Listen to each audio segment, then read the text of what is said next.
5 sebab korang kena start minum air alkali.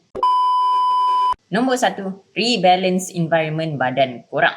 Bila badan balance, masalah acid reflux, keradangan tu semua boleh berkurangan. Nombor 2, tingkatkan efisiensi hydration badan. Kluster molekul kecil senang diserap ke dalam badan. Jadi dia boleh improve function sel, tenaga dan performance fizikal korang. Nombor 3, defend against oxidative stress. Sebab antioksida dia tinggi, air alkali membantu melawan radikal bebas yang memang dah dibuktikan merosakkan sel dan lajukan penuaan.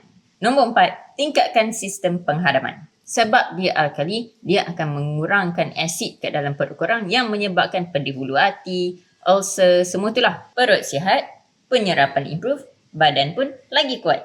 Nombor 5, support natural detoxification.